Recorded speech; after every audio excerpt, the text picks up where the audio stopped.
Thanks for listening to Baxie's Musical Podcast. If you like what you hear today, be sure to follow it, like it, rate it, share it amongst all your friends. Also, be sure to follow the show on Instagram, Facebook, and TikTok for regular updates on upcoming guests. Today, we're brought to you by Metro Chrysler Dodge Jeep in Ramad Chicopee. Stop by their state-of-the-art dealership next to BJ's in Big Y on Memorial Drive, or stop by MetroJeep.com and drive home in your new Metro Chrysler Dodge Jeep Ram today. It's Baxie's Musical Podcast.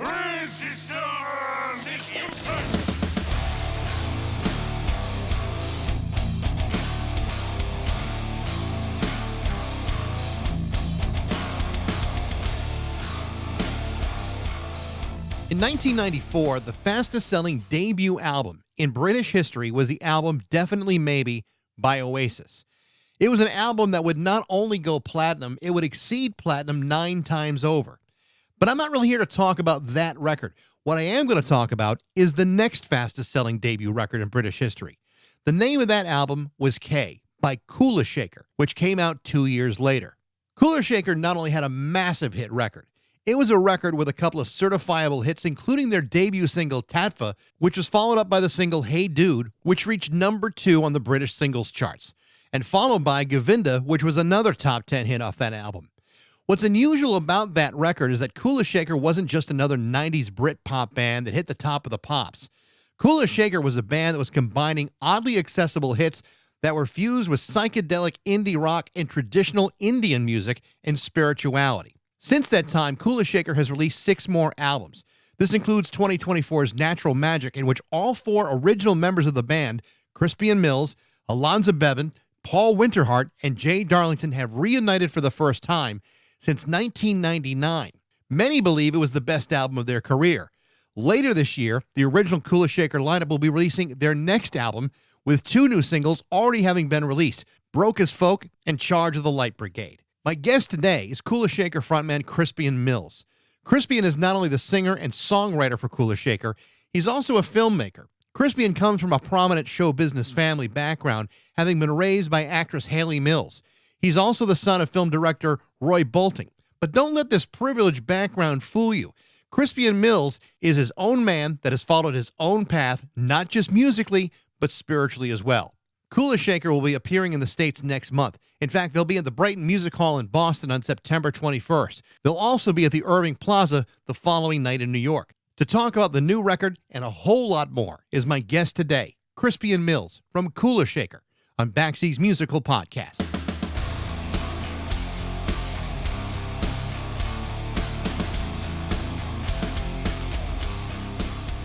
It's great to talk to you. I've been a fan since the first time I heard the first record many, many years ago. And so it's great to have you guys together again. And it just, I don't know, it just seemed like last year when you guys released Natural Magic, the original lineup, first time in a long time, 25 years or so. It seemed as though bringing you guys back together jarred something loose, and there was a renewed energy happening all over again. Tell me about that, and what is it like for all 4 of you to play together again after all this time? Yeah, we definitely loosened some screws, and when Jay came back, bands are all about chemistry, and that's why they have a different kind of life to solo artists, singer-songwriters, producers, DJs, that kind of thing. A band is a volatile mix of relationships, and part of the relationship is how you play together. And we all learned to play at a young age. We learned how to play together. So there's a certain type of chemistry. It's a recipe for disaster. It's a recipe for the shaker. But it's interesting because you talk about the chemistry, how you can have one guy gone for a long period of time, he comes back, and it's like nothing changes. It's just like the chemistry still continues, even though it's like a generation has passed since he was last playing with you guys. Yeah, it's strange, isn't it? Sometimes you meet people from your past. You went to school with them or college or whatever, and you say hi, and it becomes apparent almost instantly that you have nothing in common anymore. Other than, you used to sit in the same class and share cigarettes, and it was exactly the opposite when I hadn't seen Jay for ages. Paul had seen him, but I hadn't seen Jay for 20 years, I think. It's crazy. We all hooked up, and it was like it was bizarre. It was like he just stepped out of the room, and then we were back where we were. So walk me through that process of getting him back. Well, it was a case of he had joined Oasis, and that's pretty sort of a terminal condition. Uh, and that was it, and because during the break where we weren't playing, he had gone off with them, and when we started playing again, as me and Paul and Lonzo, we started, actually, we did a track for a charity record, and then we decided, let's just put a record out on our own independently. Let's just forget all the stress of the music biz, and we were all doing other things anyway.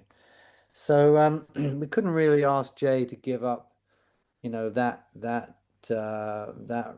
that opportunity that he had, and that job. It was a good job for us when we were really kind of doing a kind of little indie thing. And gradually, we started again, and we built things up, and then we were going to go on a tour that our Hammond player at the time, Henry, couldn't do, and it just so happened that Jay was around. Jay was free. He'd been released from that life, and the Gallaghers had split up, and so that just wasn't happening anymore. He had played with Liam for a while, Yeah. but we called him up. We went and met him in, I think, one of the oldest pubs in England as well. It was suitably historic place, something like the Prancing Pony, from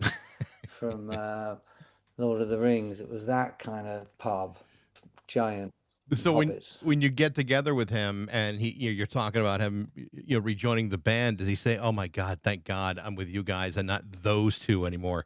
No, I think I think he was sort of watching it all go by. You should talk to Jay, really. I think he felt slightly sort of not like he was a bit of a voyeur. He was playing and everything, but it was different watching it as someone else's band. So he was kind of seeing success from a completely different perspective, which was interesting because he'd been right in the thick of it. It was his name, it was his band, and then when you step outside and you're playing music for somebody else, you get to see how, it does send you mad, and they were no exception. They were already mad. Well, of course, and like you say, when you're in it, it must be entirely surreal because I mean you're watching something great kind of fall apart from the inside, which is a view that not many people have had. Most people have viewed that situation from the media, what they've talked about each other, and in the press. I can imagine it must have been a relief for him to be in familiar territory with you guys again than trying to like overcome that shadow of that band. I don't know. You definitely should ask Jay. I can't speak for him, but I do know that it did feel like it was a really great sort of family reunion, friends, and we just picked up where we left off, and the day that we all started playing was just I just looked up, and Jay was there in the same place he always played, but he just turned into sort of Gandalf. He looked like Gandalf. That was the only difference, that he fought the Balrog and Yeah, he'd been through all that. I don't know why I'm making all these Tolkien references. it's all right. It's I totally understand him. creeping into my psyche today. You guys have not wasted a whole lot of time. You had the album that come out last year. You've just released two singles, really, really great songs with the promise of a new album coming out. I don't know if it's later this year or early next year. What can you tell me about the album? And do you have, I mean, is there a title? Is there a release date at this point, or is it too soon? No, there is a title, but it's under wraps. Ah, I could okay. tell you, but I'd have to kill you. And It's been great. We because we just on a roll, and when a band starts being really creative again, you just want to keep going, and we're looking forward. We're going to try and do it. We're going to try and do two more albums in the next 18 months. And if the band sounds good, you just gotta get that lightning in a bottle and get it down on tape. I remember when the first album came out and being blown away by it, not just because the songs were great, and they were. I mean, Tattva and Hey Dude and Govinda. I mean, they're all just wonderful. But I remember being intrigued by the audacity of it. I mean, you almost have to go back to say like a George Harrison solo work or Ravi Shankar to find a successful fusion of pop and traditional Indian spirituality and culture, and it was so well done. How has that developed for you guys over the years? I mean, it's been 30 some odd years since this came out. How has it grown for you? I think the trick was just that we were completely natural. It was authentic. It was how we played music at home. It was the kind of stuff we were listening to. It was the circles we moved in, our friends. And that it people responded to it, I think, because it was totally genuine. Whether they liked it or not is a different thing. But it was not forced, it was not contrived. And as we never tried to be, brilliant Indian classical musicians. We were always using it as a texture for psychedelic music and our and album production. But in terms of the ideas of the spiritual side of the music, that I feel like that really belongs to the world, you know. Mm, It's like the sometimes when you understand another culture, it helps you to understand your own better. You see it more as a sort of a family tree of the similar ideas and points of view, and we just we're on a trip, and we're still on that trip. To be yeah. honest, we never came down. I think that really comes through that, it really did come from an honest place. And like you said, it was not contrived. It really is kind of a part of your DNA at this point. But what is it about that culture, Indian culture, the spirituality of that part of the world that connects so strongly to you?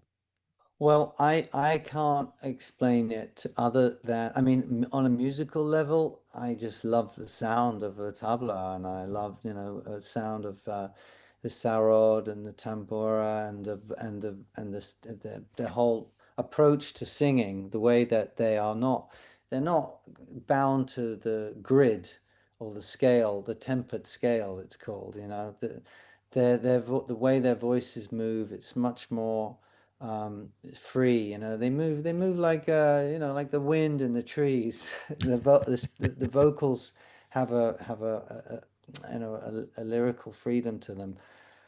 But why did it happen to me and my band? I don't know what the explanation is. It was destiny. It was meant to be. Maybe it was from another life.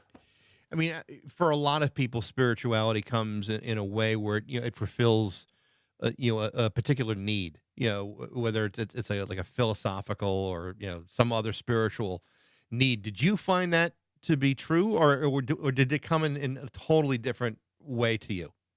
Oh no, it came the whole philosophy of India and Krishna and the devotional schools of faith. That all came to me first, actually. I grew up in part of Southwest London where there's a huge Punjabi community. So I was already in a world with a lot of Indians. Okay, and it was very familiar to me. So when my mum, eventually kind of started going to Krishna temples and getting interested in philosophy, and that kind of rubbed off on me, and then I just fell in love with a girl who was out of my league, and then that made me very very attracted to that world that she was in, because she was Indian, and it just kind of it just escalated really. got out of got out of hand, really seriously out of hand. But like I said, I really don't. I got to a point where I really didn't see any difference between, you know, philosophies and ideas and faiths and even mu musical stuff. I just saw it as a kind of a, it's all part of the world, and I kind of absorbed it like that. You mentioned how all four of you were kind of going in the same direction, or at least listening to the same things at the same time. But like in any band, I mean, you're often coming at it as four individuals with different ideas and motivations and philosophies about the world. In terms of the other guys in the band, how accepting were they of all this in the beginning, or were they all kind of on board from the jump? Oh, well, they were part of the whole process of, becoming, sort of, absorbed in it. And we had friends, and we used to just buy instruments and listen to stuff and get turned on to records and say, what is that drone in the background with all the overtones? And we would like try and work it out, and then we'd ask somebody who knew, and they'd turn us onto a record, and gradually we were just saying, oh, let's get a tempora, let's get and record with one of those drones, and let's chuck it on a track. And you know, we were really I was singing mantras as well, and Govinda was a track that we played right from the beginning, and that stayed with us our whole career, and that's the first recording where we started to drop Indian sounds, Y- and it's very easy to do if you're nowadays, if you're on Logic and Pro Tools and these computers. But back then you'd have to fly stuff in on tape. You'd have to record it yourself. It wasn't about making samples. You made your own samples, you make your own textures. So we were getting into all that as well. And my kids, they play music, and I'm always encouraging them, make your own, make your own samples as well. You don't have to always just sort of pilfer. And pilfering is fun, chopping up other people's records, but it's great if you can make your own sounds Yeah. too. I mean, one of the things that has always been true of Kula Shaker is that you've combined all of that, the sounds, but also with some really, beautiful visuals. I mean, the album covers are phenomenal. I mean, even the singles, the covers for the singles are, I mean, they're just so beautiful. That's obviously, very much an intentional thing, but how do you get that done? I mean, how do you decide on what something should look like, whether you're performing it or releasing it? Oh, you just get an idea really, and shoot it out there. There's always a visual side to buying a record, wanting to see have a great cover. I mean, first proper rock, band album I ever bought was Deep Purple in Rock. Mm. Where it's got what these hairy English guys put their heads on Mount Rushmore. It's just it's hysterically over the top. And I remember bu buying the record because it looked great. I didn't know what it would sound like, and I was about 13, and I walked up to the counter, in some independent record store in suburbia, and there was some old rocker, with his long hair and his beard, looked like Tony Iommi, and he looked up and he just saw this little kid with Deep Purple in Rock, and he said, "That is a very important, that is a classic album you've got there." And it was the artwork that Yeah. got me. But It- with Kay, we have Dave Gibbons who had done Watchmen, and we were pretty impressed that he was up for doing it, and he kind of just he understood that we were already kind of living in our own crazy bubble, and he really brought that together for Kay. I mean, it's something just very exotic about the look of each album, and it's funny that you bring up the Deep Purple reference, because I obviously I can't help but ask about Hush. I mean, obviously you made that into a hit. That was originally a Joe South song that Deep Purple had a huge hit for. Was that one of the reasons why you chose to start playing that song? It was just one of those songs that we would dip into if we ever needed to give a gig a kick up the arse. I mean, you do, as a band, you always have a little armory of tracks that you will dip into if you're in trouble, or the audience needs waking up, or you need waking up. And it was just one of those ones that we used to have lying around. And so we played it a few times on a tour, and it was recorded really as a sort of a thank you to the fans. It was really going to be, I think it was going to be just for our fans, like a little exclusive, limited edition, and it turned into like our biggest hit thus far. So you never know. The craziest part about it is, when a band often does a cover, it's like people say, "Oh, well, they're doing that song." But when I heard you guys did Hush, I'm like, "Well, of course they did that song." It's like that song was like tailor made for a Kula Shaker to take to take a hold of and run with. It's like the perfect cover song for you guys to play.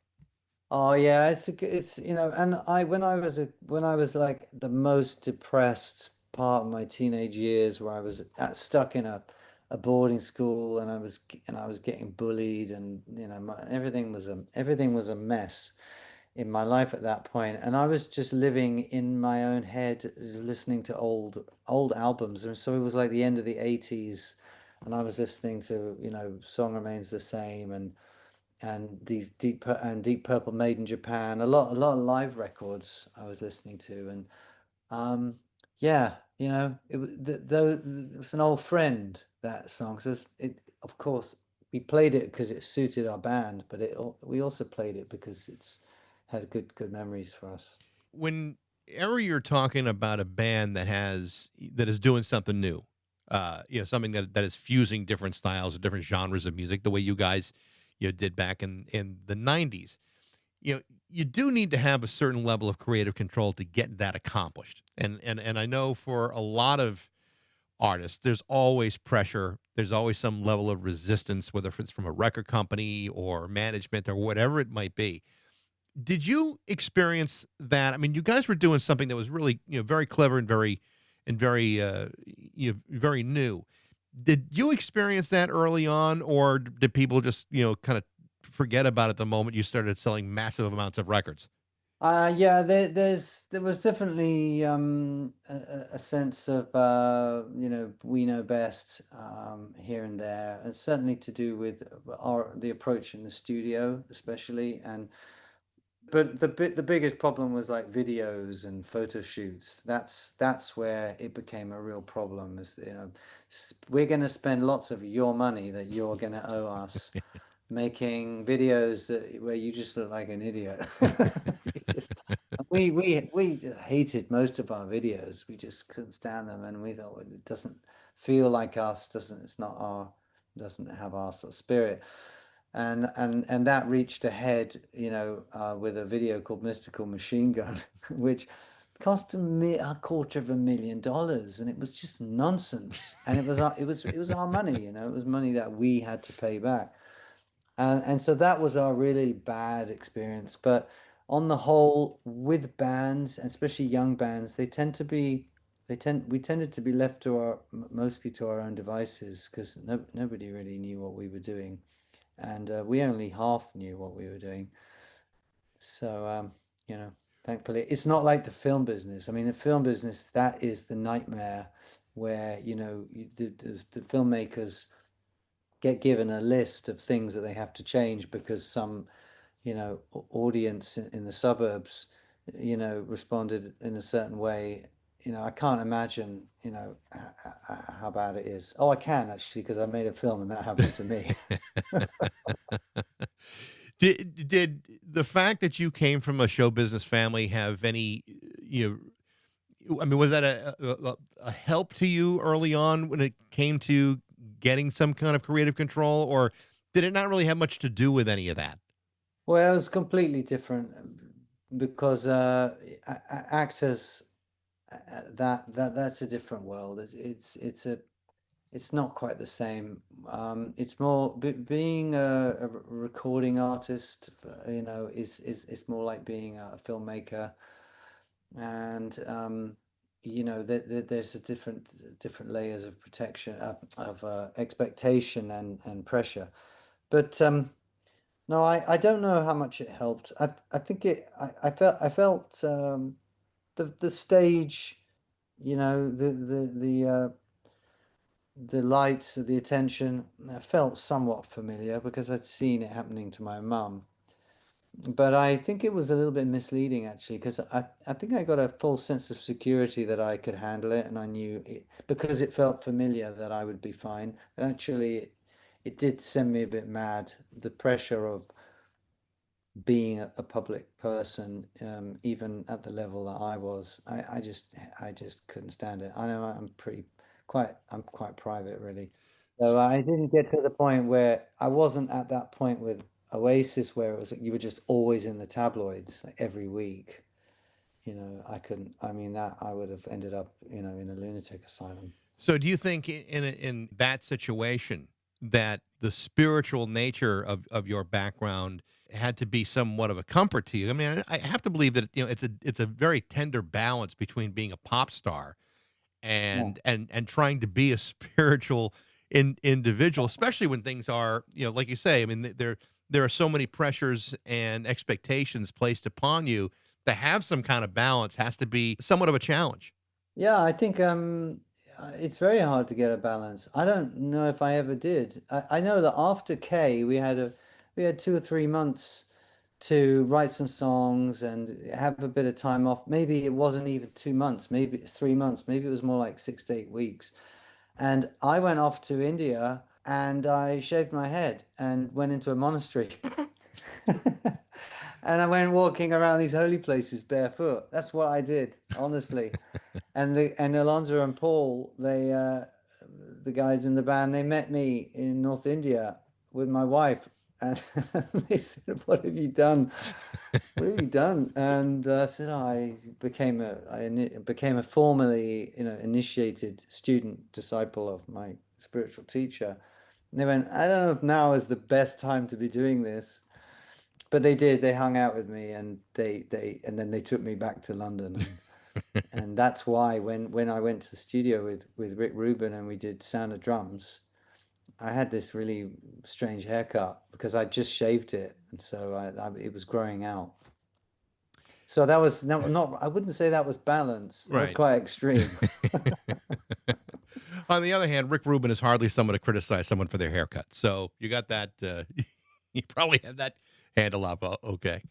Yeah, I was watching a couple of interviews that you had done, and it was really interesting because you were talking about the music press, and particularly how in Britain, some members of the music press were critical of you from a class standpoint, and in a way almost discrediting you in some regards because you essentially came from a more privileged background as opposed to the Gallagher brothers who were blue collar types and came from council estates or whatever.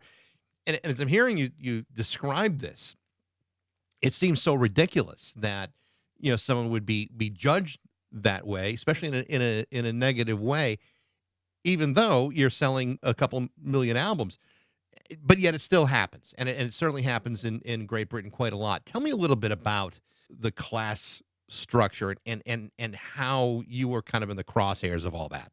Yeah, this was before Nepo Baby became a thing. It wasn't. There was I think that the music business in England goes through cycles where it becomes very class conscious, and I think in fact, that was the height of it. Really, it was Britpop. Everyone was pretending to be working class, even people who weren't were still singing with it was a sort of working class accent, and it was a bit strange because the whole thing about music, all the arts, especially creative stuff, is that everybody ends up there. If that's what you do, you doesn't matter what your background is. You haven't got a choice. That this is your passion, and this is what you've devoted your life to. And the stage is the same. It attracts all sorts. But I think it's kind of it's a British disease. I'm afraid, that we've never really recovered from. Whereas in America, and my family, really, they're all from, if you go back, one or two generations, they're essentially just got normal jobs. My grandfather's father was a school teacher and blah, blah, blah. But, my grandfather got knighted for being an actor. So he's called, Sir John. But what, he didn't own a castle or anything, he didn't have a coat of arms. He until he got knighted, and then he got given a coat of arms. So great, fantastic. But he always thought of himself as a scallywag, which I thought was rather charming. And I just don't take it too seriously. It became a bit of a joke, really, after a while, that we were getting such a hard time, and it's just an English thing. The thing that's amazing about it is when you are classified in some way, it's almost as if there's no escaping that class. Like once you are, regardless of what level socioeconomically you are born into, you're stuck there. Whether or not the reality is true or not, there's criticism that you're just you're not being true to your roots, which I think, I mean, we have that here in the States, and usually it's often, based on some economic grounds, but also unfortunately racial grounds, which makes it very, very difficult. But it just seems to be such nonsense that someone who is, doing something artistically great that is being accepted all over the world, that would someone be judged because of the level of privilege that they were born in or not born in. Just it doesn't make a lot of sense to me personally. Yeah, well, the world doesn't make sense, does it? You take I mean, you wait years and years and years to feel like a grown up, and then you're waiting and you're waiting, and you think, why do I still not feel like one of the grown ups yet? And it's because I'm still waiting for this to start making sense, and it never will. And I think at that point, where you take responsibility and you say, okay, I'm gonna live the way I want to live, and I'm not gonna have anybody else tell me what my values are. I know what my values are. I've made my choices. I've got my principles, and at that point, I think then you do grow up, but you don't grow up by joining the club and joining in with everybody Yeah. else's, collective insanity. As someone who has been in music for 30 years or more, obviously you've seen a lot of changes in the music industry. And obviously things are very, very different in how you make a record. And we talked a little bit about that, about some of the the technological advances that have happened. But even in the release of a record, it's different in 2025 than it is in 1996, and it is not necessarily for the better. How do you look at that? The way things have changed from an artist standpoint as far as releasing new music. Oh, well, it's just become so enormous now. The online releasing is this vast, vast ocean, and you're just even any band is going to fight to for some kind of visibility. And we're lucky because we had a lot of work done in the time where the business was still a little bit more kind of cohesive. And we got a start in countries all over the world. We got a good start, but it's very hard now. I don't know how anybody's doing it or how anybody's surviving. It's very hard to make a living. It's very hard because you have to go on tour, and now that the tour, you can't make money from records, so you got to make it from touring. But the touring now is very, it's all, everybody's broke because the cost of living, the cost of traveling, cost of everything. So then they have to sell t-shirts. So now t-shirts is the bit that's left, and unfortunately the corporations, the big, the Live Nations and everything, they own all the venues now. So they're also taking huge commissions on your t-shirts. So Really, you got to be mad. You've got to have no other options. You got to do it, and you got to be very optimistic that people are going to support you, and you're really grateful for the support that you do get. I don't think we would be doing this if we didn't have new music that we were passionate about. Yeah. I think it would. It's not worth it. When you talk about touring, and obviously you're coming to the States fairly soon. In fact, you'll be in the Brighton Music Hall in Boston on September 21st. When it comes to touring, I mean the overhead of having a show that is visually appealing, which by all accounts, what you guys are doing right now on stage is really really spectacular. The overhead of doing that and bringing all those visual effects across international lines in today's world economy, that has to be kind of difficult. I mean, you have to, I would assume you have to kind of pick and choose what you choose to do and what you choose not to do just simply because of an economic point of view. Yeah, I think, the bigger the venue, the bigger the stage, the more pressure there is to make sure that you fill the space. I mean, we're lucky because our the guy that we've hooked up with for our lighting our shows is based in the States. So that's good. We had to fly him over to England for the last tour, but actually he's based in San Francisco. He's called the Mad Liquid Alchemist, and he is mad, and he is an alchemist of liquid light, and he's great. And so we've hooked up with him, and now he's kind of part of our touring visual experience. Crispian, the name of the new singles, "Charge of the Light Brigade" and "Broke as Folk," they're both great. I'm excited about the album, whatever it's going to be called, whenever it's going to come out. Do you have like an idea about when it might be available? Yeah, I think it's going to be available towards the end of the year. I think, maybe, I think more than likely the new year. Well, I appreciate you doing this today. It's a real pleasure to talk to you. I've enjoyed Kule Shaker for years, and what a thrill to talk to you. Well, thanks for having me on, and I hope I wasn't too incoherent. I'm actually in the studio now finishing off the record that's coming after this one. Well, for Crispian, I appreciate the time today. Best of luck with everything. Cheers, take care. Take Bye-bye. care. Crispian Mills and Kule Shaker are going to be at the Brighton Music Hall in Boston on September 21st and at the Irving Plaza in New York the following night. And keep your eyes peeled for new music later this year or early in 2026. Thanks for listening. I hope you enjoyed it. You can always reach me at bax@rock102.com. I'd love to hear what you think.